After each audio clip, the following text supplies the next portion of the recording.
Hi folks, CodeTutor here and my name is Anil Deshpande. In the previous videos, we have gone through all the other principles, that is single responsivity principle, open and close principle, list code substitution principle, and interface segregation principle. So we will basically be reusing the code that we have used in the previous videos to further refactor to achieve the last principle compliance, which is dependency inversion principle. So without much further delay, let's get into the coding. If you recall what dependency inversion principle states, it basically says that high-level modules should not depend on low-level modules. They should rather depend on abstraction. So what do you mean by that? So let me open class called college here. And if you see here, this college uses staff manager, student manager, and engagement manager.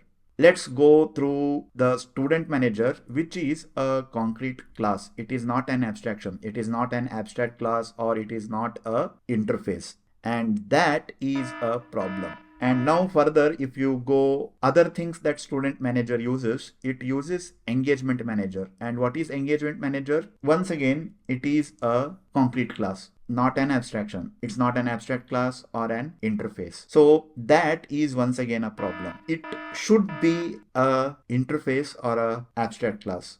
The higher module, which is student manager, is dependent on lower module, which is engagement manager, but not via abstraction. That is why it is a dependency inversion violation. And let's take further, it uses a map of string and engagement strategy. And what is an engagement strategy? That is an interface. So this is very good. So the engagement manager higher module is dependent on a lower module, which is an engagement strategy, through an abstraction, because it is a interface. So this is in compliance with the dependency inversion principle. But however, the relationship between the student manager and the engagement manager is not compliant with dependency inversion principle. So how do we solve this particular problem? Well, let's make it pretty simple. What we will do is we will create a interface called as engagement manager, and inside this we will declare this particular function, and this engagement manager class now implements engagement manager, and this is overriding of the function. Now going back to the student manager, instead of relying on the engagement manager class, I will use the abstraction, which is engagement manager. Now with this, we have made student manager incompliant with dependency inversion principle. This is also now dependency inversion principle satisfied, and this as well. Now let me go back to the college. Here student manager is a concrete, so that I should not use. So once again, I will create a interface, call it as student manager, and then make these two things declared in the interface. And now the concrete class implements student manager, and these two functions are now overridden. So that is very good. Now going back to the college, this student manager should be replaced with student manager, because it should depend on abstraction, not a concrete class. Now let us go through the staff manager. Staff manager here uses staff and department. Staff is abstract class, that's very good. Department is also abstract class, once again very good. But the staff manager itself is a concrete class, that we don't want. Once again, what we will do is we will create a interface called as staff manager. We will make this particular function as a interface declaration, and this staff manager implements staff manager, and function is being overridden. And now going back here in the college, instead of using staff manager, I will use staff manager. Once again, I am dependent on the abstraction, not on the concrete implementation. Now let's go through the engagement manager. Engagement manager implements engagement manager. So that basically means I should use engagement manager instead of engagement manager. So that's it. So now what we have basically made is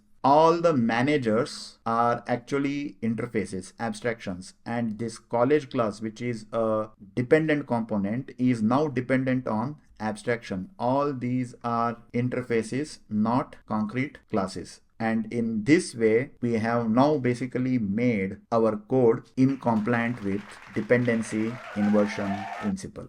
So now that we have achieved compliance with all the principles, which is single responsibility principle, SRP, LSP, ICP, OCP, DIP, whatever that you want to call it, does that mean we have now basically made sure that our application is in pretty good shape? But what is the cost of doing the exercise that we did?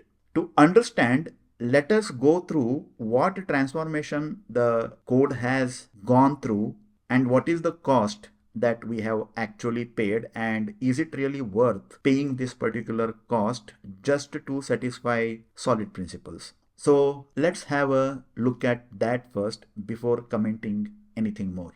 So this is our GitHub repository, and when we started out, this is how our class hierarchy and the number of classes look like. And if you look at here, what are the total number of classes that we have here? 1, 2, 3, 4, 5, 6. These are the number of classes that we had when we did not even start refactoring. Without even we started with SRP, and then later we did the refactoring as per the SRP, and we now have definitely more than 6 classes. If you just do a count here, it's almost around 10, which is a combination of classes, abstract classes, and maybe even interfaces. But now, since we have gone through the whole refactoring from SRP to final dependency inversion principle, what are we now left with?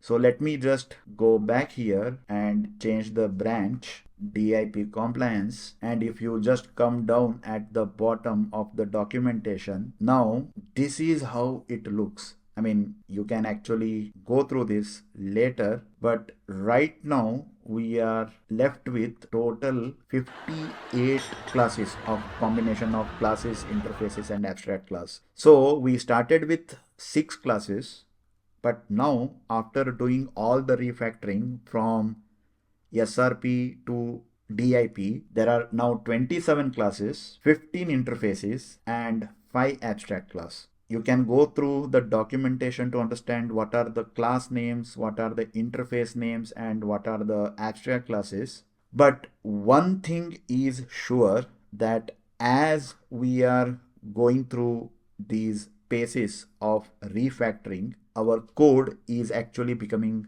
very, very complicated. And there is a cognitive complexity that is associated with it when we do solid principle refactoring. Now the question is, how much is too much? And when should we start asking ourselves that are we actually heading in the right direction, or is these principles, solid principles, are too much of a re-engineering for the benefit that we are going to get?